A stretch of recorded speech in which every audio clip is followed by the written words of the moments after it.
Assalamualaikum warahmatullahi wabarakatuh. Alhamdulillahi rabbil alamin. Alhamdulillahi alladzi ja'alana ummatan muhammadiyatan ummatan wasata linakuna syuhada bainan nasi yawmal qiyamah.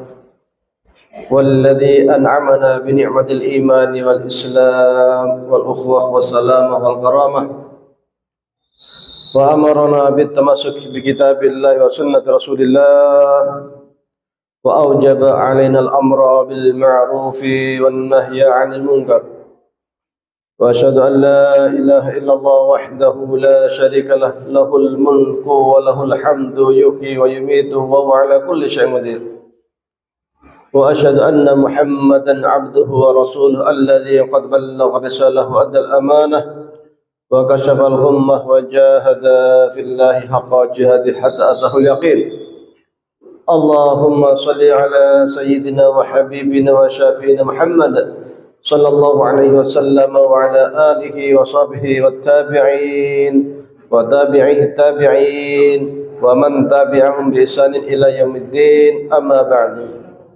Jemaah sekalian yang kami hormati, puji syukur kehadirat Allah Subhanahu wa taala, pada pagi hari ini kita masih dapat berkumpul talabul ilmi, mudah-mudahan mendapatkan berkah dari Allah Subhanahu wa taala.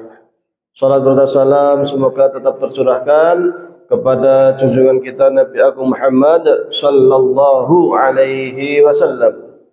Jemaah sekalian yang kami hormati, di udara yang agak dingin ya. Kalau di tempat saya lebih dingin lagi, di atas awan. Iya, saya turun itu awannya di bawah, kayak di pesawat saya itu. Jam 5 berangkat itu lah, sambil menggigil aja. Tapi alhamdulillah kita bisa ngaji bareng. Beberapa hari lalu saya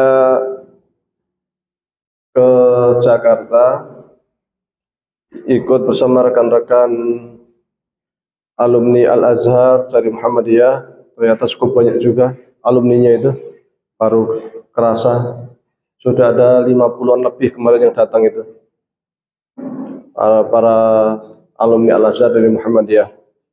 Kita ngumpul di sana menyambut kedatangan Grand Syekh Al-Azhar yang datang ke Muhammadiyah, menyampaikan orasi ilmiah di kantor pimpinan pusat Muhammadiyah. Luar biasa, Bapak Haidar Nasir menyampaikan tentang Muhammadiyah, gerakan Muhammadiyah, amal usaha Muhammadiyah, sangat luar biasa. Dan Grand Syekh Al-Azhar memberikan 10 beasiswa untuk kader Muhammadiyah setiap tahun yang hendak belajar ke Al-Azhar. 10 ini perlu kita syukuri, karena selama ini kita mandiri. Nah, sekarang kita dapat 10 beasiswa untuk kader Muhammadiyah. 10 ini kalau 10 tahun kan udah jadi 10 kali 10 ya, 100. 100 ini kalau jadi ulama semua, luar biasa itu. Luar biasa, karena memang kita sangat butuh ulama itu. Butuh sekali. Saya sering keranting-ranting itu, sering lus dodo. Karena nyari ustadz kiai yang bisa ngaji, baca kitab, susah. Ya standar ulama kan bisa ngaji kitab. Kalau ngakunya ulama suruh baca bahasa Arab nggak bisa, ya bukan ulama itu namanya. Bukan hanya ngaji kitab, itu hanya standar awal, belum nanti ilmu alatnya dan lain sebagainya. Itu kita sangat butuh itu. Untuk apa? Membina jamaah kita, kajian mingguannya, tahsin Qur'annya. Karena infiltrasi yang berkembang di Muhammadiyah itu, gerakan-gerakan luar yang merongrong Muhammadiyah itu, tidak mutlak kesalahan mereka.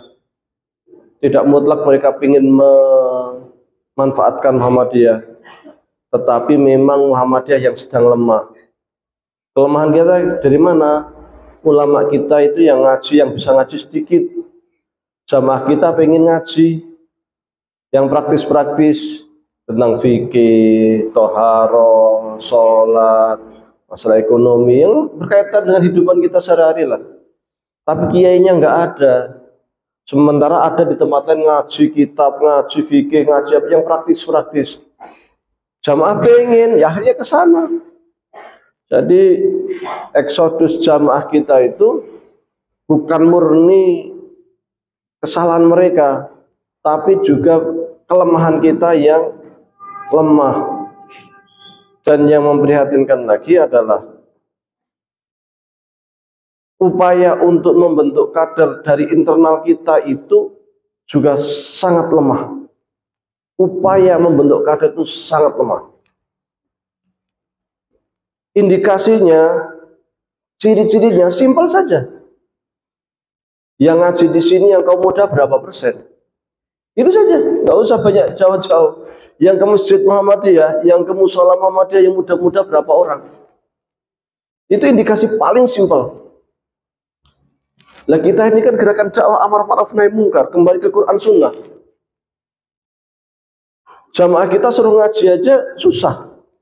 Baca Quran masih belepotan. Tapi bilangnya rujuk ilal Quran dan Sunnah kan bikin malu. Kalau memang rujuk ilal Quran dan Sunnah ya masih diramaikan. Musola diramaikan. Baru kita dakwah ke sana kemari rujuk ilal Quran dan Sunnah. Nah, kalau kita ke sana kemari bilangnya rujuk ilal Quran dan Sunnah, kita ngaji aja susah. Baca Quran nggak bisa. Gimana mau rujuk ilal Quran dan Sunnah? Apalagi kemudian jargonnya, syiarnya kita lebih besar lagi. Istihad. Kita harus beristihad. Istihad dari mana? Kalau suruh ngaji aja susah. Istihad itu butuh komponen, butuh kemampuan, butuh pengetahuan yang luar biasa. Itu baru kita beristihad. Bahwa hanya istihad itu taklid. Nah kita kadang kalau istilahnya itu kebesaran pasak daripada tiang. Kita pengen istihad apa macam-macam, tapi perangkat-perangkat istihad nggak kita miliki. Kaderisasi ulama kita nggak kita galakkan. Akhirnya persoalan ini muncul. Maka kesadaran publik, kesadaran masyarakat itu yang harus kita bangun. Kita itu sering kali menyalahkan struktur Muhammadiyah. Kita sering menyalahkan pimpinan Muhammadiyah. Wah, kaderisasi ulama dibutuhkan, mestinya kita bangun pesantren, mestinya apa. Struktur Muhammadiyah itu sudah bangun pesantren, sudah 456 pesantren. Ma'had Ali kita sudah 17 Ma'had Ali, pondok pesantren sekelas universitas. Tapi yang masuk siapa? Kader lain, orang lain. Nah, ini kan jadi persoalan. Maka kesadaran ini yang harus kita bangun dari bawah, bahwa belajar itu penting, bahwa ngaji itu penting, bahwa membuat kader itu penting, membangun jamaah itu penting. Di Muhammadiyah itu ada namanya gerakan jamaah yang berupa kelompok-kelompok masyarakat, kelompok kecil untuk ngaji. Tetapi gerakan jamaah ini sekarang saya jarang melihat. Gerakan jamaah itu modelnya begini loh, namanya RT sini ada berapa kelompok Muhammadiyah, 5 atau 10 kakak. Ya 10 kakak itu setiap seminggu sekali ngaji. Entah ngaji kitab, entah ngaji tahsin, entah apa. Satu kelompok, halakoh. Ini jamaah, gerakan jamaah. Itu sudah dicetuskan tahun 70-an. Tapi sudah jarang ada itu. Saya kemarin waktu ke Comal, beberapa minggu lalu kayaknya saya ke Pemalang. Di sana alhamdulillah, satu ranting itu punya 8 jamaah. Saya langsung, Masya Allah, ternyata saya temukan di sini ada jamaah, gerakan jamaah. Karena di tempat lain gerakan jamaah itu sudah jarang. Ahad pagi, oke lah, ahad pagi itu kita sudah ada ahad pagi seperti ini. Tetapi gerakan jamaah yang berbasis pada satu RT berapa, satu lingkungannya ada berapa orang, ngaji bareng berapa orang, tahsin bareng, ini sudah jarang. Padahal ini konsep kita tahun 70-an yang perlu kita hidupkan lagi, dan militansi kita akan muncul dari sana. Nah, ini kapan kira-kira bisa kita gerakkan seperti ini? Itu sangat penting itu. Jamaah sekalian yang kami hormati, tadi segera prolog ya. Jadi kalau Syekh Azhar itu misinya dia ke sana kemari itu memang untuk mempromosikan yang namanya Islam wasati, Islam moderat. Kenapa itu Islam moderat? Nah, Islam moderat ini Islam yang kalau kita Muhammadiyah namanya Islam berkemajuan. Sebenarnya sama, beda istilah tapi konsep-konsep yang ditawarkan oleh Al-Azhar itu sama dan Muhammadiyah. Sama persis. Karena Muhammadiyah sendiri kan dapat konsep ini sesungguhnya diantaranya dari ilham lagi. Dari inspirasi Syekh Muhammad Abduh. Muhammad Abduh itu Al-Azhar. Muridnya Syekh Rashid Ridho juga Al-Azhar. Jadi sesungguhnya kita itu secara pemikiran banyak dipengaruhi oleh Al-Azhar. Melalui sanadnya Syekh Ahmad Dahlan yang belajar kepada Rashid Ridho ketemu di Mekah. Rashid Ridho merupakan murid dari Syekh Muhammad Abduh, Syekh Muhammad Abduh murid dari Syekh Jamaluddin Al-Afghani. Secara guru murid itu ketemu, secara pemikiran juga ketemu. Jadi Islam berkemajuan atau Islam moderat menurut versi Al-Azhar itu adalah Islam yang tidak mudah merasa paling benar, tidak mudah mengkafirkan kelompok lain, menganggap kelompok lain yang berbeda itu sesat, salah, sehingga dia bukan dari kami. Itu moderat.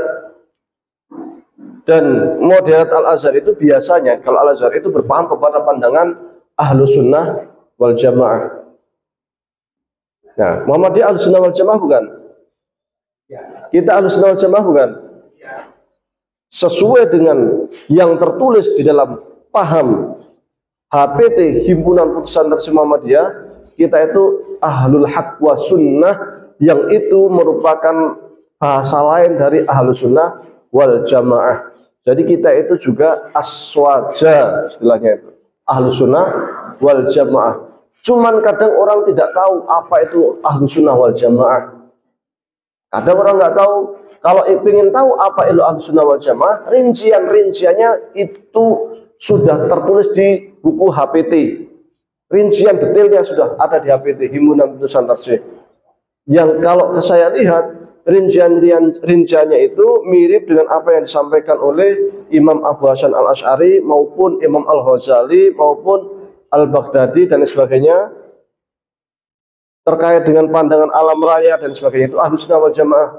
Ahlus Sunnah wal Jamaah itu kelompok sederhananya adalah kita tidak boleh mengkafirkan siapapun selama dia itu masih ahlul kiblah. Selama orang itu masih la ilaha illallah Muhammad Rasulullah, maka statusnya muslim.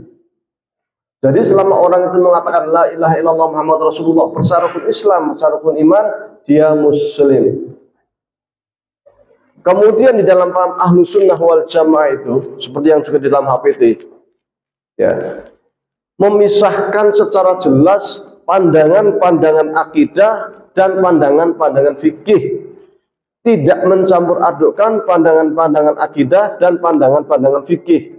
Karena ketika mencampur adukkan antara pandangan-pandangan akidah dan pandangan-pandangan fikih, yang terjadi adalah kekacauan, kebingungan. Akidah itu terkait dengan rukun iman. Implikasinya, kalau orang tidak percaya dengan Allah, Rasul, Kitab, dan lain sebagainya, dia kafir. Kalau orang hanya percaya secara lisan, tetapi hatinya ingkar, dia munafik. Kalau hatinya itu tidak percaya, ingkar, lisannya bersyahadat saja, maka dia tidak muslim. Kalau dia tidak menyatakan Islamnya, tetapi bersyahadat, tetap dia kafir. Karena yang namanya keimanan itu ma waqara fil qalb wa saddaqa bil lisan. Sesuatu yang diyakini dalam hati, diucapkan dengan lisan, itu namanya iman. Maka ketika kita itu punya tapak suci di Jerman, tapak suci di Jerman, anggotanya banyak. Dan tapak suci itu ketika awal mulai ingin belajar silat, itu bersyahadat, asyhadu an la ilaha illallah wa anna Muhammadar Rasulullah, bersyahadat semua. Tapi karena mereka itu bersyahadat hanya lisan saja, tidak sampai merasuk ke dalam hatinya, mereka bersyahadat ya untuk belajar tapak suci itu. Keluar ya tetap aja yang Kristen tetap Kristen, yang ateis tetap ateis. Tapi sininya tapak suci Putra Muhammadiyah. Aneh ya. Tapi jangan dibilang Muhammadiyah cabang ateis, bingung nanti. Muhammadiyah cabang Kristen.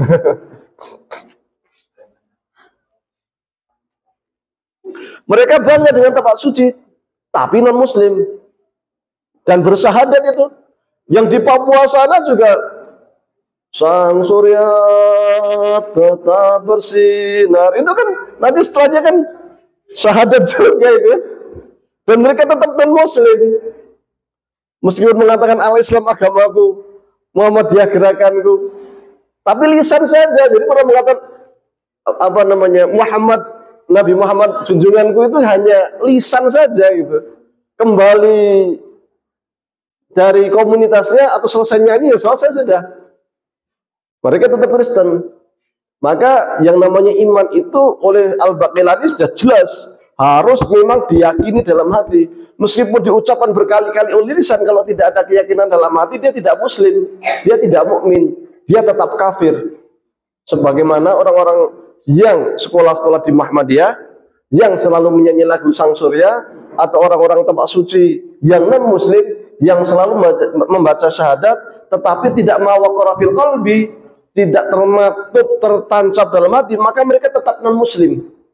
Nah, ini keimanan. Jadi iman itu nanti kaitannya dengan kafir, dengan munafik, dengan muslim, dengan musyrik. Dan paham ahlu sunnah wal jamaah seperti yang diajarkan oleh Abu Hasan al-Asy'ari, la ukaffiru ahadan min ahlil qiblah ishhadu anni la ukaffiru ahadan min ahlil qiblah. Wahai murid-muridku, wahai santri-santriku, saksikan oleh kalian semuanya, saya tidak akan sekali-kali mengkafirkan seorang pun yang masih statusnya ahlul qiblah. Siapa itu ahlul qiblah? Muslim, mukmin yang masih percaya rukun iman, rukun Islam. Maka dia Muslim statusnya. Ini akidah. Tapi kita juga harus paham pembatalnya akidah. Ya, kalau orang mengakunya Muslim tapi masih sesajenan bulan suro, ngasah keris, ya kan? Nah, ini udah lain lagi ini. Kalau sudah terkait dengan sesajen, itu sudah dengan dedemit, itu sudah statusnya dah beda, bisa ke musyrik nanti, tergantung. Kalau dia percaya ada demit-demit, ada hantu, ada bukan bicara hantu ya, percaya kepada dayang-dayang, pada apa macam-macam ya, karena bulan suro potong kambing, kepalanya ditanam, kakinya ditanam, tambah sesajen, nah itu musyrik itu. Ini urusan akidah jelas itu. Tapi nanti ada namanya persoalan fikih. Fikih itu ya terkait dengan cabang. Dia sudah Muslim, nah nanti sholat subuhnya atau apanya itu namanya nanti fikih, babakan fikih.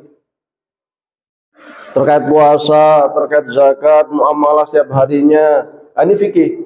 Fikih itu hukumnya wajib, sunnah, makruh, mubah, haram. 5 ya. 5. Ini fikih. Dan di dalam fikih ini boleh berbeda pendapat. Beda sama akidah. Akidah nggak boleh beda. Qul huwallahu ahad, katakan bahwa Allah itu satu, ya satu. Nggak boleh berbeda. Menurut saya Allah itu 3, nggak bisa. Maka Allah dengan terang benderang mengatakan laqad kafara alladziina qalu innallaha tsalitsun tsalatsa. Kafir orang yang mengatakan trinitas. Tuhan Bapa, Tuhan Mbok, Tuhan Anak, kafir. Jelas, laqad kafara alladziina qalu innallaha tsalitsun tsalatsa. Kafir mereka yang mengatakan trinitas, Tuhan itu 3 daripada yang ketiga. Karena ini babakan akidah. Maka ketika dulu Rasul di Mekah ditawarkan oleh orang-orang musyrik, sudahlah ya Rasulullah, saya mau beriman seminggu saja, nanti gantianlah engkau sama umatmu kembali ke kafir, seminggu saja. Jadi seminggu saya masuk Islam, nanti gantian seminggu lagi kalian ikut kami, gonta-ganti. Maka ketika ada tawaran akidah terkait ini, Al-Quran jelas, la abudu ma ta'budun, wa la antum ta'buduna ma a'budu. Silakan kamu sembah apa yang kau sembah, saya akan menyembah Allah untuk saya. Lakum dinukum waliyatin, kamu Tuhan kamu silakan, Tuhan saya silakan, gitu dah. To the point. Kalau mau musyrik silakan, nanti tanggung sendiri di akhirat. Jelas, tegas. Karena ini terkait dengan akidah, dengan kafir muslim. Maka paham Ahlussunnah wal Jamaah dan Muhammadiyah di dalam HPT disebutkan bahwasanya terkait urusan akidah dalilnya harus jelas. Istilah dalam akidahnya namanya dalil qat'i, dalil yang sudah pasti, yang tidak ada perbedaan pendapat di kalangan para ulama. Karena ini urusan akidah kaitan dengan muslim kafir, maka harus hati-hati. Beda dengan fikih. Fikih ini oleh para ulama dikatakan dalilnya itu dalil dzanni. Apa itu dalil dzanni? Dalil yang sifatnya praduga. Apa maksudnya? Dalil yang oleh ulama itu memahaminya ketoe menurut saya yang benar ini loh. Jadi ketoe menurut saya, pendapat saya, istilah pendapat saya, menurut saya, itulah yang kemudian oleh para ulama disebut dengan istilah mazhab, ma zahaba ilaihi. Artinya apa? Menurut pendapat si fulan. Karena fikih ma zahaba ilaihi, menurut pendapat si fulan. Maka dalam mazhab ini kan ada pendapat, ada murid, ada pengikut. Saya pendapat Imam Syafi'i punya pendapat, punya pengikut, punya hasil fikihnya. Tapi fikih ini tidak serta-merta muncul. Jadi tidak serta-merta Imam Syafi'i itu ngaji terus langsung buat fikih, enggak. Ini harus diuji. Kalau bahasa kita sekarang itu disertasi. Disertasi itu diuji secara ilmiah. Metodologinya bagaimana? Kalau yang pernah nulis skripsi paham ya. Pernah nulis skripsi, apalagi S2, tesis, apalagi disertasi paham itu. Pasti ditanya itu metodologi yang digunakan apa. Ini sesuai enggak antara fikihnya, hasilnya dengan metodologi. Inilah usul apa metodologi, inilah yang kemudian oleh para ulama disebut dengan istilah usul fikih.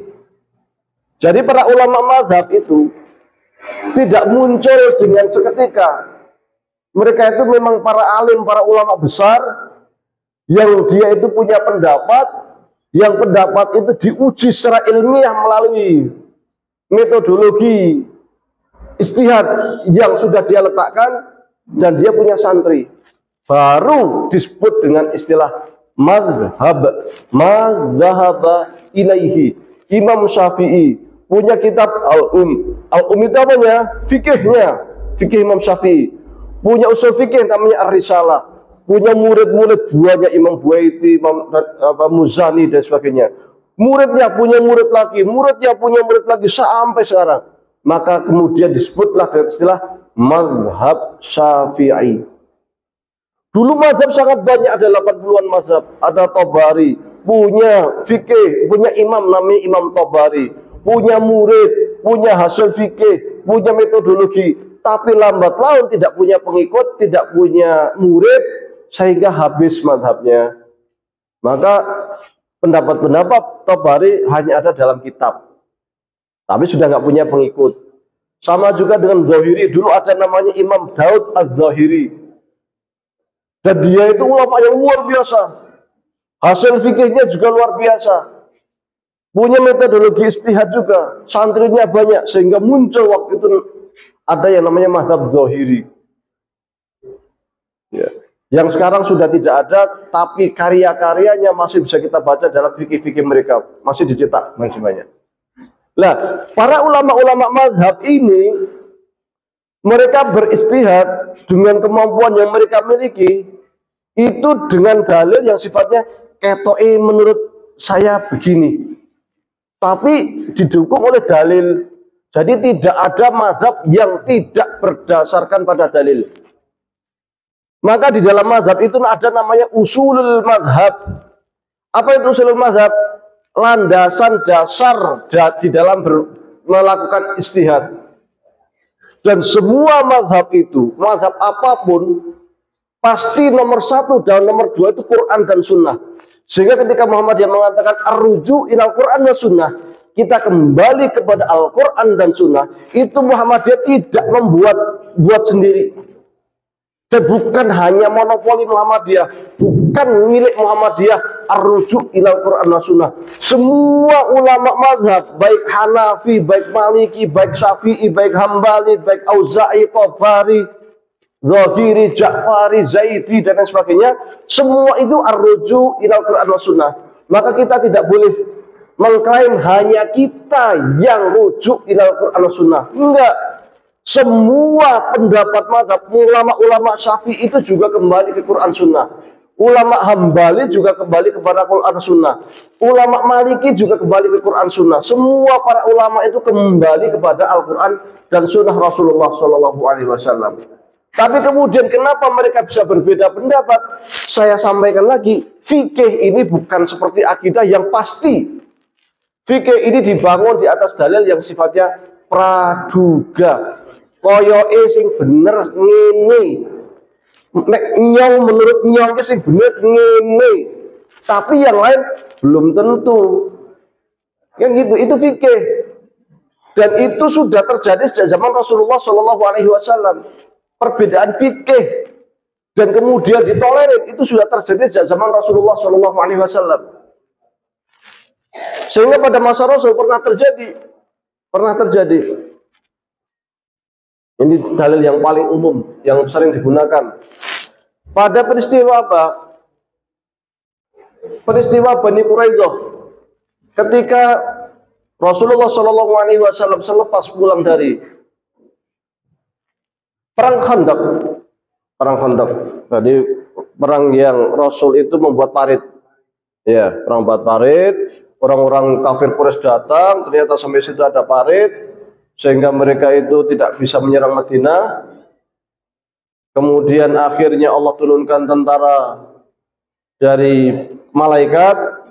Malam-malam tiba-tiba saja ada angin topan yang sangat dingin, menghancurkan tenda-tenda kaum musyrik. Sehingga mereka kalah perang, mereka pulang. Kalau mau perang gimana lagi? Tenda-tendanya, air minumnya, makanannya sudah hancur, sudah tumpah semuanya. Akhirnya mereka pulang ke Mekah dengan tangan kosong. Ternyata pada waktu itu Bani Quraidah yang merupakan orang-orang Yahudi berkhianat. Mereka membantu kaum kafir Quraisy saling tukar informasi dan lain-lain. Maka kemudian ketika Rasul pulang ke Madinah dan hendak meletakkan baju besinya dan pedangnya, malaikat Jibril datang dan mengatakan, wahai Muhammad, kami dari barisan malaikat belum selesai perang. Mengapa engkau sudah hendak meletakkan baju besimu, meletakkan pedangmu? Maka Nabi Muhammad mengatakan, wahai Jibril, memang mau kemana? Maka Jibril menjawab, kami malaikat diperintahkan oleh Allah Subhanahu wa taala untuk memerangi orang-orang Yahudi, bangsa Yahudi dari Bani Quraidah yang mereka itu berkhianat. Maka segeralah Rasul sallallahu alaihi wasallam keluar rumahnya, mengumpulkan kaum muslimin kembali dan mengatakan, wahai kaum muslimin, sesungguhnya Allah perintahkan kepada kita untuk segera berangkat ke Bani Quraidah, memerangi orang-orang Yahudi yang berkhianat. Maka supaya cepat kami bentuk satu pasukan khusus yang hendak berangkat duluan. Kami hendak siap-siap menyusul. Maka dibuatlah pasukan khusus, satu batalion, satu kompi ya, pasukan khusus. Setelah jadi langsung kalian harus segera berangkat ke Bani Quraidah. Walai soliyan ahadukumul asra illa fi Bani Quraidah. Jangan sekali-kali kalian salat asar kecuali kalian sudah sampai ke Bani Quraidah. Semua sahabat mendengar sabda Rasulullah sallallahu alaihi wasallam. Redaksinya sama persis, kata-katanya sama persis, bahasanya sama persis. Jangan kalian sholat asar kecuali di Bani Quraidah. Jelas sekali bahasanya, simpel sekali. Sahabat dengar semuanya, tidak ada yang khilaf. Berangkatlah mereka ini ke Bani Quraidah. Sampai di tengah jalan ternyata sebelum masuk asar, sudah masuk waktu asar, mereka belum sampai ke Bani Quraidah. Maka sebagian mereka mengatakan kita sholat asar di sini. Ditolak oleh kelompok yang sebagian yang lain. Loh, Rasul itu perintahkan kita sholat asar di Bani Quraidah. Kelompok lain mengatakan maksud Rasul nggak begitu, bukan pemahaman letterlock seperti itu. Maksud Rasul itu kita cepat-cepat usahakan asar sudah sampai sana, sehingga sholat asar itu kita sudah di sana. Tapi nyatanya waktu asar sudah tiba kita belum nyampe. Ya sudah kita sholat di sini. Ditolak lagi, nggak gitu Rasul, maksudnya nggak gitu. Maksudnya ya kita sholat asar di Bani Quraidah. Debat dua kelompok sahabat. Akhirnya cari jalan tengah. Yus cari jalan tengah, sing gampang wes. Yang berkeyakinan sholatnya di sini silahkan. Yang berkeyakinan Rasul perintahkan kita sholat di Bani Quraidah silahkan. Sholatlah sebagian di situ. Setelah itu berangkat sampai Bani Quraidah, sholatlah sebagian di Bani Quraidah. Redaksinya, kata-katanya, apa yang disampaikan Rasul jelas. Jangan kalian sholat asar kecuali kalian sampai di Bani Quraidah. Jelas, semua sahabat mendengar, tapi cara memahami apa yang disampaikan oleh Rasul itu beda. Sebagian sahabat mengatakan, nek njong pemahaman ini, kan gitu. Sahabatnya mengatakan orang ngono nek njong ki ngene, kan gitu. Jadi ini fikih. Fikih itu menurut saya itu begini. Dalilnya ini, maksudnya seperti ini. Pendapat lain, enggak gitu, menurut saya itu begini. Maka usai perang, para sahabat bertanya mengabdi kepada Rasulullah, ya Rasulullah, untuk mengatakan demikian, sebagian kami memahaminya, kami sholat asar di jalan, karena maksud engkau itu supaya cepat-cepat. Tetapi sebagian kami memahami, supaya kami itu sholat di tempat di Bani Quraidah. Mana yang benar wahai Rasulullah? Rasul jawabnya sederhana sekali. Kamu benar, kamu benar. Kamu benar, kamu benar. Inilah masalah fikih itu. Maka kemudian para ulama mengatakan berbeda di dalam fikih sangat biasa, sangat dibolehkan. Para sahabat juga berbeda dalam persoalan fikih, itu biasa.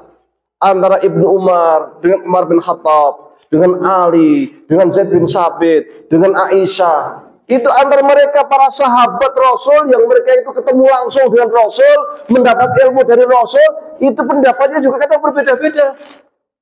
Sehingga antara mereka kadang ketika berbeda musyawarah. Ketika mereka musyawarah menimbulkan satu pendapat yang disepakati bersama, inilah kemudian yang oleh para ulama disebut dengan istilah ijma'.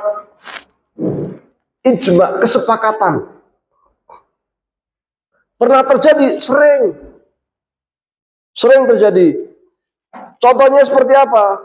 Seperti tatkala Rasul Shallallahu Alaihi Wasallam meninggal dunia, kemudian Abu Bakar As-Siddiq menjadi Khalifatul Muslimin, kemudian muncul orang-orang murtad di mana-mana. Banyak sekali orang suku-suku dari Arab yang murtad keluar dari Islam, atau mereka yang tetap Islam tetapi tidak mau membayar zakat, nggak mau membayar zakat. Sehingga kemudian terjadi kisruh perselisihan antar para sahabat. Contoh persoalan yang mereka ini tidak membayar zakat, Abu Bakar mengatakan, kita siapkan pasukan, kita perangi mereka yang tidak membayar zakat. Ini yang dipahami oleh Abu Bakar. Umar paham beda lagi. Wahai Umar, wahai Amirul Mukminin Abu Bakar As-Siddiq, loh, Rasul itu kan memerintahkan, umirtu an uqatilan nas hatta yashhadu an la ilaha illallah wa anna Muhammadar Rasulullah. Rasul mengatakan saya itu diperintahkan untuk memerangi orang yang dia itu masih kafir, yang musyrik, tapi kalau sudah mengatakan asyhadu an la ilaha illallah wa anna Muhammadar Rasulullah, tidak boleh diperangi. Loh, mereka yang nggak mau bayar zakat itu, mereka masih bersyahadat, bahkan mereka masih sholat, kok diperangi? Ini pendapat siapa? Umar. Abu Bakar nggak gitu pahaminya. Wallah la quwwata nas. alladzina farraqu baina shalah wa zakah. Demi Allah, saya akan perangi mereka yang memisahkan antara sholat dengan zakat. Karena sholat terkait dengan hak Allah, zakat terkait dengan hak manusia. Ini dalam Islam antara hablum minallah wa hablum minan nas. Ini satu kesatuan, nggak boleh dipisah-pisah. Maka orang kalau rajin ibadah saja, tapi sama orang lain cetus, ngomong nyelekit, tanda tanya, itu nanti di akhirat menjadi orang yang muflis, rugi. Karena dia hablum minallahnya baik, tapi kurang baik pada manusia. Ada orang yang sama manusia itu baiknya minta ampun, rajin sedekah, rajin nolong orang, atau sembahyang, kan? Ya Bill Gates yang punya Windows Microsoft itu, orang terkaya sedunia, rajin sedekah. Sekian persen hartanya itu disedekahkan ke orang-orang Afrika sana, orang-orang yang kelaparan di Afrika sana. Kan baik, tapi non Muslim. Ini nggak berguna jadinya, kan? Nah, kita umat Islam itu vertikal horizontalnya itu standar sama, nggak boleh timpang.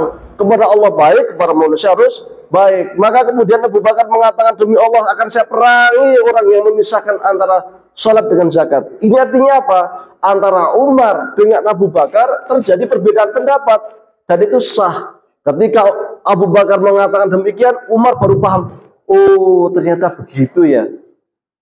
Nah, ternyata begitu. Akhirnya Umar tunduk ikut apa yang disampaikan oleh Abu Bakar As-Siddiq. Ketika sudah menjadi satu keputusan, ini namanya ijma', kesepakatan.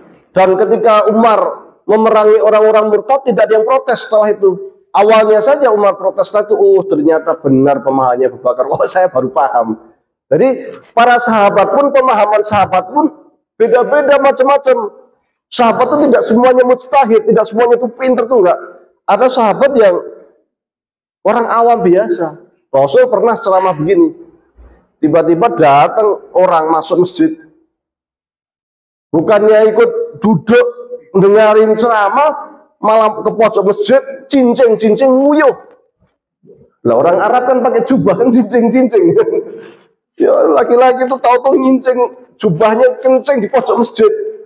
Umar marah, lihat ini masjid duyui.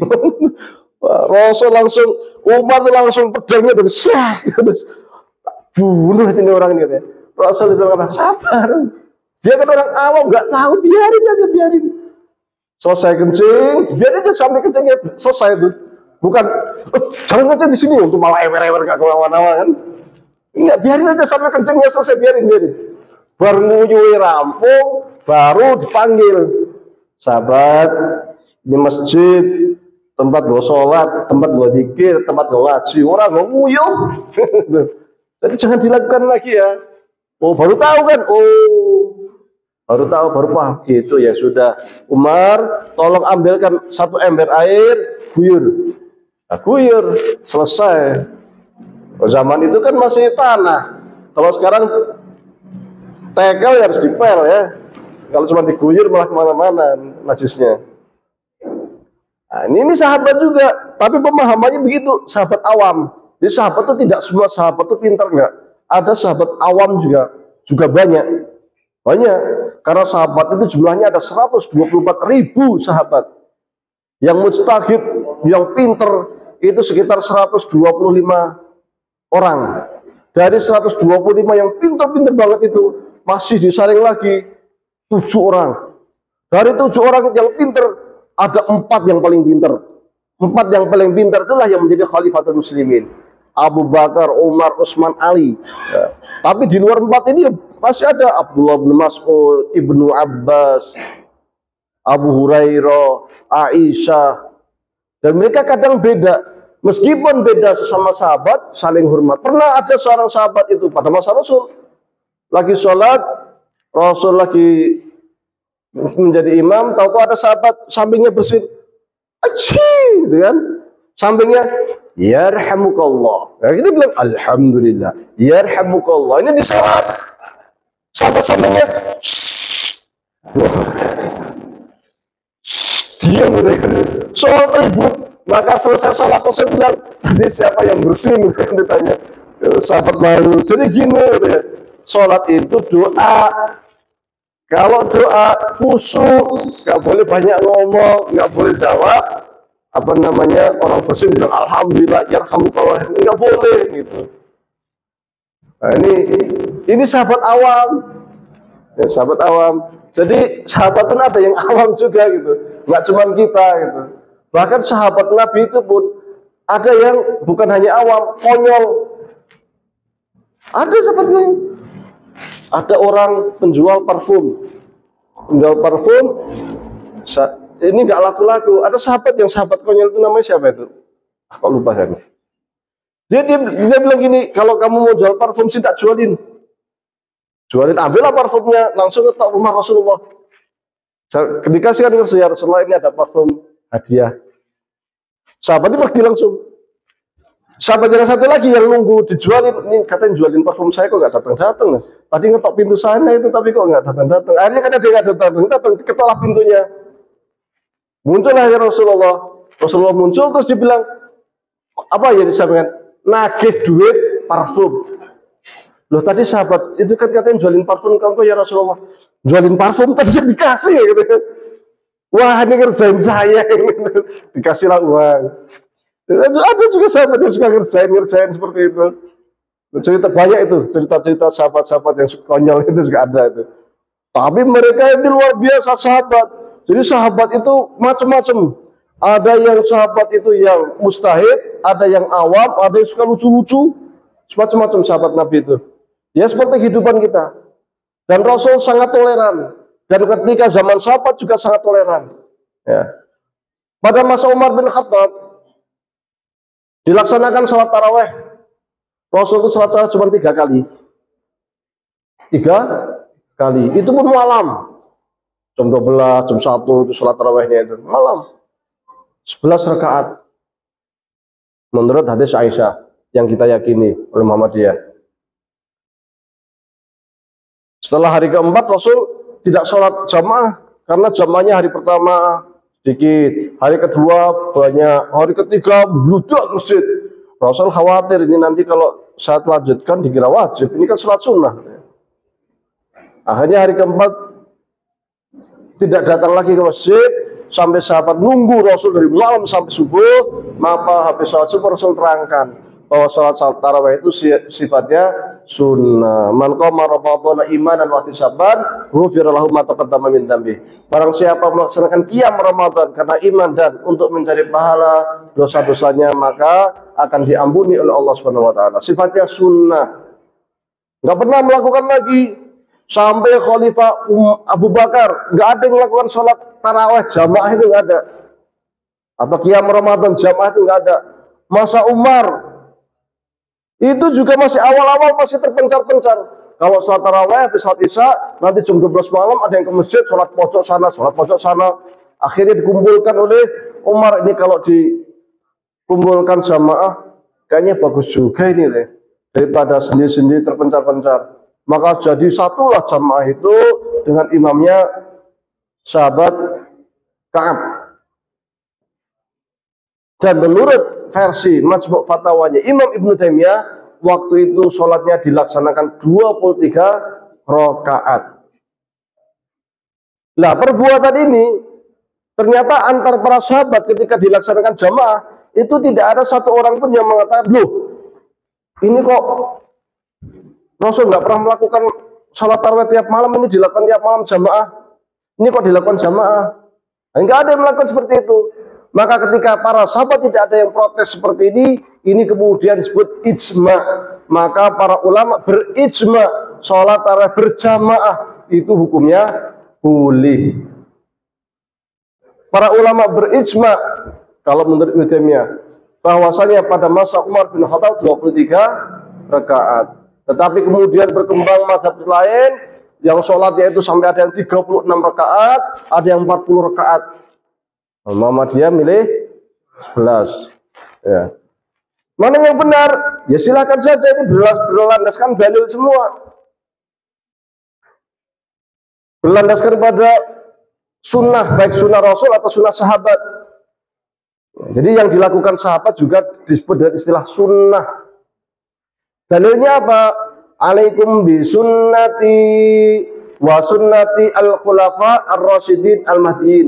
Hendaklah kalian itu berpegang pada sunnahku dan sunnah siapa? Al-khulafa ar-rasyidin. Jadi segala sesuatu yang dilakukan oleh khulafa ar-rasyidin itu sunnah dan boleh dilakukan. Pada masa Rasul Shallallahu Alaihi Wasallam adzan Jumat sekali, pada masa Utsman 2 kali. Itu sunnahnya Utsman, boleh dilakukan. Jadi sunnah itu adalah perilaku, teladan. Makanya ada namanya sunnah hasanah, ada namanya sunnah sayyi'ah. Maka Rasul pernah mengatakan man sanna sunnatan hasanatan falahu ajru wa ajru man amila bihi ila yaumil qiyamah wa man sanna sunnatan sayyi'atan falahu wizru wa wizru man amila bihi ila yaumil qiyamah. Siapa yang melakukan sunnah hasanah, sunnah hasanah memberikan contoh kebaikan, maka dia akan mendapatkan pahala dan pahala orang yang mengikutinya sampai hari kiamat. Tapi barang siapa yang memberikan sunnah sayyi'ah, contoh yang buruk, jadi sunnah ada yang sayyi'ah juga itu, maka dia akan mendapatkan dosa dan dosa orang yang mengikutinya sampai hari kiamat. Dari kata-kata man sanna sunnatan hasanatan dan man sanna sunnatan sayyi'atan, maka muncullah di dalam mazhab Syafi'i istilah yang disebut dengan istilah bid'ah hasanah dan bid'ah sayyi'ah dan bid'ah dhalalah, boleh. Maka ketika waktu itu para sahabat sholat jamaah taraweh di masjid yang dipimpin oleh Ka'ab, Umar bin Khattab mengatakan khairul bid'ati hadhihi, sebaik-baik bid'ah ya seperti ini. Waktu ini entak nih bahas dowo. Ya. Bid'ah itu adalah menambah atau mengurangi dalam urusan agama. Ibda' atau bid'ah atau ikhtira', membuat-buat hal baru atau mengurangi hal dalam persoalan agama. Maka di dalam hadis dikatakan siapa-siapa yang menambah fi amrina hadza, dalam urusan kami, malaisa minhu, yang itu bukan bagian dari urusan kami, fawaradun, tertolak. Man ahdasa itu maksudnya abda'a. Ahdasa membuat-buat hal baru, abda'a membuat hal-hal baru. Fi amrina, dalam urusan kami, malaisa minhu, yang tidak ada hubungannya dengan persoalan agama tadi, fawaradun, dia tertolak. Inilah yang kemudian disebut dengan istilah bid'ah dhalalah.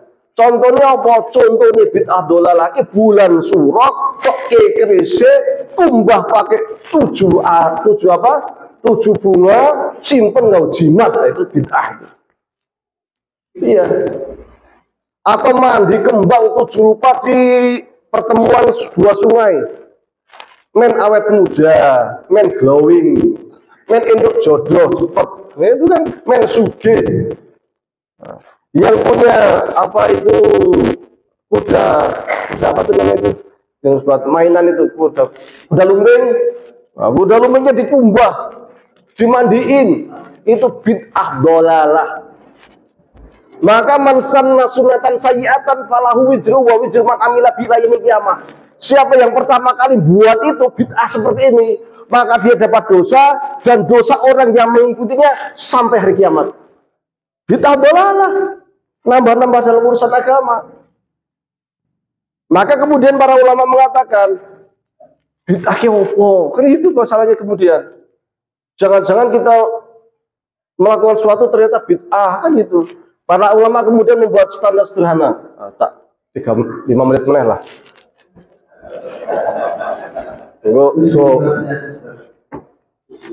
Ya, 5 menit lagi berarti.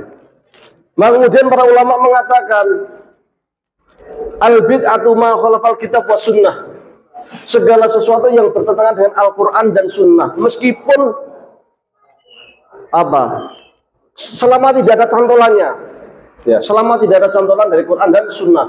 Karena Rasul mengatakan jelas, taraktu fikum amrayni in tamassaktum bima lan tadillu ba'di abada, kitab Allah wa sunnat Rasulillah. Aku tinggalkan kepadamu 2 pusaka, sekiranya engkau berpegang teguh terhadap dua pusaka tadi, maka tak akan pernah sesat. Apa itu? Al-Quran dan Sunnah Rasulullah Shallallahu Alaihi Wasallam. Ada yang menambahi, selama ada contoh juga dari para sahabat, maka bukan bid'ah. Dalilnya, tamassaku bisunnati wa sunnati al-khulafa ar-rasyidin al-mahdiin. Hendaklah kalian berpegang teguh pada sunnahku dan sunnah khulafa ar-rasyidin al-mahdiin. Atau alaikum bisunnati wa sunnati al-khulafa ar-rasyidin al-mahdiin. Jadi selama ada contoh dari sahabat, bukan bid'ah. Ada lagi yang mengatakan selama ada contoh dari sahabat, tabi'in dan tabi'in, bukan bid'ah. Dalilnya khairul quruni qarni tsumma ladina yalaunahum tsumma ladina yalaunahum. Sebaik-baik masa dalam masa saya dan sahabat, kemudian generasi tabi'in dan tabi'in. Selama ada contoh teladan dari para ulama-ulama tersebut, tidak dianggap bid'ah. Yang mau kunut monggo, yang tidak kunut monggo. Selama ada dalilnya, ini namanya ikhtilaful ulama, perbedaan pendapat di kalangan para ulama. Ketika ada perbedaan pendapat itu, maka kita pilih pendapat yang menurut kita paling kuat. Itulah yang kemudian disebut dengan istilah pendapat rajih, pendapat paling kuat menurut saya, menurut Imam Syafi'i, menurut Imam Hambali, menurut Imam Maliki, menurut Imam Daud. Jadi setiap imam itu punya pendapat yang terkuat. Menurut saya, menurut yang lain, bisa jadi lemah, tapi menurut saya kuat. Sama kayak kunut, menurut mazhab Syafi'i kuat, tapi menurut mazhab Hanafi lemah. Boleh dalam fikih terjadi perbedaan-perbedaan seperti itu, dan semuanya insya Allah benar, maksud dapat pahala. Maka di dalam hadis katakan, man istahada fa asaba falahu ajran. Kalau ulama itu beristihad dan istihadnya itu benar, dapat 2 pahala. Wa in akhta falahu ajrun wahid. Tapi kalau dia istihad ternyata salah, tetap dapat pahala 1. Syaratnya yang istihad ini ulama, bukan juhalan. Kalau yang istihad itu orang bodoh yang tidak punya piranti istihad, kok istihad? Kalau benar salah tetap dapat dosa, benar pun dapat dosa, karena benarnya kebetulan. Kalau salah dosanya double. Ini pendapat para ulama, sehingga falahu ajroni itu dia dapat 2 pahala. Itu syaratnya kalau dia memang punya piranti syarat-syarat istihad. Maka kemudian untuk mencari pendapat terkuat, itulah Muhammadiyah membentuk namanya Majelis Tarjih, untuk menentukan siapa yang kira-kira atau pendapat mana yang kira-kira paling kuat menurut Muhammadiyah. Dan menurut yang lain selain Muhammadiyah belum tentu sama dengan Muhammadiyah, tapi kita keyakinan yang disampaikan, yang diistihadi oleh Muhammadiyah insya Allah benar. Tapi tidak boleh menyalahkan pendapat lain, karena Muhammadiyah pun pendapat yang sekarang kita anggap benar bisa jadi besok dianulir, digugurkan. Dulu kita pakai ru'yah, kemudian kita pakai hisab. Jadi kan ru'yah HPT jilid 1 bisa dibuka. Kalau Ramadan Syawal kita pakai ru'yah. Tapi di bagian belakang HPT dihapus, kita pakai hisab. Hisab pun pernah pakai hisab matlak. Hisab matlak itu hisab kalau yang barat umpama sudah belum wujud, kalau timur sudah wujud, makanya sudah wujud duluan. Yang belum wujud belakangan. Meskipun satu negara. Kemudian diganti lagi dengan namanya matlak wilayatul hukmi. Boleh kalau satu negara asal salah satu wilayah itu sudah wujud hilalnya, yang tidak wujud ikut yang sudah wujud. Berubah lagi kan? Dari ru'yah, dari hisab matlak, kemudian hisab wilayatul hukmi. Pingpira perubahi. Telu. Berubah lagi menjadi hisab wujudul hilal. Pingpira apa tuh? Berubah lagi sekarang menjadi kalender global. 5 kali berubah. Kalau sekiranya pendapat lemah itu sesat, berarti Muhammadiyah sudah 4 kali melakukan kesesatan. Makanya udah lalu kan berubah terus. Sesat berarti, salah berarti. Tapi tidak, lemah itu menurut Muhammadiyah lalu. Kan gitu. Sekarang yang menurut kita kuat sekarang, kan gitu. Bisa jadi besok berubah lagi, bisa saja. Dan itu di Muhammadiyah terjadi banyak kasus seperti itu. Di antaranya pemasangan foto Kiai Haji Ahmad dalam yang dulu diharamkan, sekarang menjadi boleh. Dan di dalam fikih itu kadang pendapatnya satu mengatakan haram, satu mengatakan tidak haram, itu kadang terjadi. Yang namanya apa namanya itu anjing menurut mazhab Syafi'i najis mughaladzah. Benar ya? Menurut mazhab Maliki nggak najis. Waduh, satu mengatakan najis mughaladzah meneh. Satu mengatakan nggak najis kecuali jilatnya itu benar-benar ini. Kalau cuma tetesan apa nggak najis. Mazhab Maliki, ya kan? Padahal itu terkait dengan batal tidaknya sholat. Sentuhan dengan lain jenis menurut mazhab Syafi'i selama dia itu bukan mahram batal wudunya. Menurut mazhab Hanafi tidak batal. Ini kan ada satu batal, satu nggak batal. Ini terkait dengan sah tidaknya sholat. Tetapi dalam fikih boleh berbeda pendapat. Maka oleh karena itu Imam Syafi'i mengatakan pendapat saya benar, tapi masih ada kemungkinan salah. Pendapat yang lain salah, tapi ada kemungkinan benar. Bahkan pendapat Syafi'i sendiri itu ada namanya qaul qadim, ada qaul jadid. Ketika Imam Syafi'i di Baghdad itu punya pendapat. Ketika pindah hijrah ke Mesir, ada beberapa pendapat yang waktu di Irak dikoreksi sehingga muncul yang namanya mazhab baru.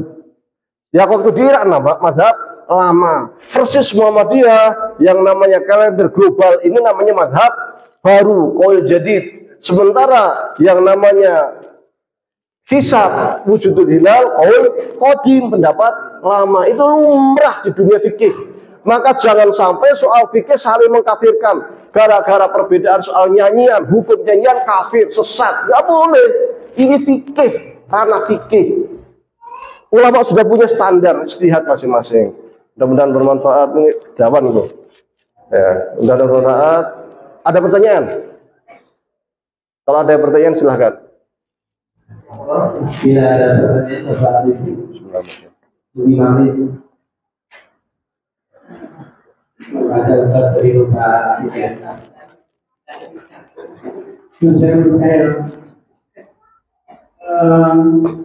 Saya bertanya sedikit, apa bedanya Syafi'i dengan Syafi'iyah, pengikut Syafi'i? Kadang Syafi'iyah itu juga tidak mengambil hukum secara murni dari mazhab Syafi'i. Kalau yang kedua itu mau dijelaskan, Muhammadiyah itu tidak mengikatkan diri pada satu mazhab. Itu maksudnya bagaimana? Terima kasih. Asy-Syafi'i itu adalah Imam Syafi'i. Syafi'iyah adalah pengikutnya para Imam Syafi'i. Ketika memahami pendapat-pendapat Imam Syafi'i, para ulama setelahnya itu kadang berbeda. Kadang berbeda. Sehingga nanti di kalangan Syafi'iyah itu muncul beberapa pendapat. Antara Imam Rafi'i kadang berbeda dengan Imam Nawawi. Itu biasa itu. Bahkan nanti makanya di dalam mazhab Syafi'i itu ada namanya qaul rajih, ada namanya itu apa namanya al-wajhu, al-aujah dan lain sebagainya itu. Ada pendapat yang paling kuat, ada apa sehingga muncul yang namanya itu tarjih. Di dalam mazhab Syafi'i sendiri tarjih, tapi tarjih di dalam mazhab. Tapi usul Syafi'inya tetap, meskipun seluruh mazhab Syafi'i itu kadang terjadi perbedaan. Perbedaan itu adalah muncul dalam memahami qaul Syafi'i, atau ketika muncul persoalan-persoalan baru yang tidak disebutkan oleh Imam Syafi'i, tetapi Imam Syafi'i telah meletakkan metodologi ijtihad. Nah, ketika penerapan metodologi ijtihad itu di kalangan mazhab Syafi'i kadang beda, dan itu hal yang sangat lumrah. Sehingga dalam mazhab Syafi'i kadang ada muncul sekian qaul. Itu nggak ada masalah itu, nggak biasa itu. Sama ini di dalam mazhab lain pun sama. Itu sangat biasa, lumrah sekali. Tetapi prinsip-prinsip dasarnya, usul Syafi'inya semuanya sepakat. Maka kemudian mereka disebut dengan istilah Syafi'iyah. Pendapatnya ulama-ulama mazhab Syafi'i. Adapun Muhammadiyah yang tidak mengikatkan kepada satu mazhab tertentu, ini memang sudah menjadi fenomena umum di dunia saat ini. Ya, fenomena umum dalam artian apa? Kayak Lajnah Daimah. Lajnah Daimah itu juga di dalam fatwa-fatwanya sering mengambil pendapat terkuat. Lajnah Daimah itu lembaga yang di Saudi ataupun di Mesir, Majma' Buhus. itu juga sering mengambil pendapat paling kuat. Atau Said Sabiq dalam kitabnya apa? Fikih Sunnah, atau Qardawi dalam buku-bukunya, atau Syekh Atiyah Sakar. Nah itu sering, bahkan Atiyah Sakar itu di dalam fatwanya sering menyebutkan sekian pendapat. Setelah itu kadang tidak disebutkan mana yang paling kuat atau apa enggak. Sekarang silahkan kamu yang menurut kamu itu paling memungkinkan yang mana. Ini. Maka muncullah di dalam dunia fikih saat ini yang disebut dengan istilah fikih taisir, fikih yang gampang-gampang sajalah. Gitu. Nah, ini sudah menjadi fenomena umum, mencari pendapat yang paling kuat atau mencari pendapat yang lebih maslahat. Maka di dalam fikih kontemporer itu bukan hanya 4 mazhab yang dijadikan patokan, bahkan mazhab-mazhab di luar 4 mazhab, di antaranya adalah mazhab Ja'fari, Syiah, Zaidi, Syiah, Ibadi, Kharij, Zahiri, itu juga dijadikan sebagai pertimbangan hukum. Contoh yang paling sederhana, dulu yang berpendapat bahwa ketika seorang suami mengatakan kepada istrinya, kamu talak, otomatis jatuh 3 talak. Itu 4 mazhab begitu, kecuali mazhab Ja'fari dari Syiah. Mazhab Ja'fari dari Syiah mengatakan, ketika seorang suami mengatakan pada istrinya talak, berapapun banyaknya, selama 1 tempat, maka jatuh 1 talak. Dan itu kemudian yang diambil oleh Ibnu Taimiyah. Dan pendapat Ibnu Taimiyah ini, karena pendapatnya ini dianggap menyelisihi pendapat para fuqaha, dia semua dipenjarakan pada waktu itu gara-gara mengambil pendapatnya Syiah Ja'fariyah. Tapi pendapat mayoritas ulama sekarang yang digunakan di mana-mana, termasuk di Indonesia, ketika seorang suami mengatakan cerai kepada istrinya berkali-kali, itu jatuh 1 cerai. Padahal ini bukan pendapatnya 4 mazhab, ini pendapat dari Syiah Ja'fariyah. Dan ternyata itu sekarang yang digunakan. Nah ini kenapa demikian? Karena maslahat. Bahkan fikih Indonesia, lain lagi fikih Indonesia. Ketika seorang suami hendak menceraikan istrinya, harus melakukan gugatan ke Kementerian Agama. Itu tidak ada di 4 mazhab. Nggak ada itu. Tapi harus ke pengadilan agama. Kalau cuma mengucap cerai di rumah nggak guna. Ke Kementerian Agama nanti akan disidangkan di PA. Baru nanti kalau disetujui ketok palu, baru nanti akan dikeluarkan surat cerai. Baru sah cerainya. Termasuk nikah. Di mazhab manapun nggak ada nikah ke KUA itu.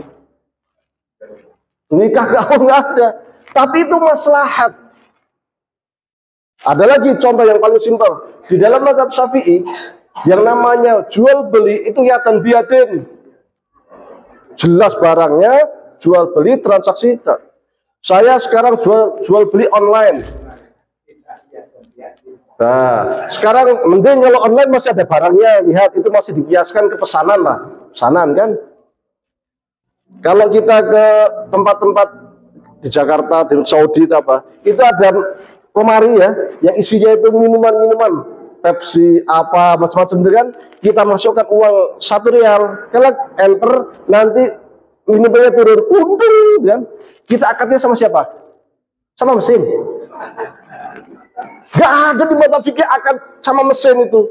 Wahai mesin, saya akad, saya beli Pepsi, enter ceklek turun. Ono. Maka kemudian fikih yang berkembang saat itu adalah fikih maslahat. Mana yang menurut kita maslahat? Karena fikih itu selalu berkembang. Kalau kita terpaku pada fikih klasik, bingung. Karena yang namanya fikih itu berkembang sesuai dengan konteks, sesuai dengan perkembangan zaman. Dan persoalan umat itu akan selalu berkembang terus. Maka ijtihad itu mutlak dibutuhkan. Untuk apa? Mencari solusi hukum terkait dengan persoalan yang ada pada waktu itu. Maka Muhammadiyah mengatakan pintu ijtihad selalu terbuka. Termasuk Syekh Qardawi, ulama-ulama kontemporer saat ini mengatakan pintu ijtihad itu terbuka lebar. Karena kalau kita tidak berijtihad, kita ketinggalan zaman. Banyak sekali cangkok jantung, transfusi darah. Nah itu kan nggak ada di kitab fikih itu, kitab fikih klasik. Itu perlu solusi juga itu. Transfer uang dan lain sebagainya itu. Hiwalah ya. Maka apalagi dalam persoalan ekonomi, jual beli saham lah apa semacam-macam, sekarang muncul kripto, muncul luar biasa, mata uang Bitcoin atau apa itu. Macam-macam sekarang. Itu butuh solusi fikih. Kalau kita ngacu pada madhab Syafi'i tok, madhab Hanafi tok, bingung. Meskipun kalau kita cari takbirnya dari ulama kasih kadang ditemukan juga, tapi butuh kepekaan terhadap persoalan kontemporer, kita menguasai terhadap persoalan kontemporer juga tidak akan kerepotan. Wallahu a'lam. Ya, alhamdulillah. Terima kasih Ustaz sebelumnya. Alhamdulillah, kajian pada pagi sampai ke beliau, alhamdulillah Muhammadiyah sangat bersyukur sekali memiliki beliau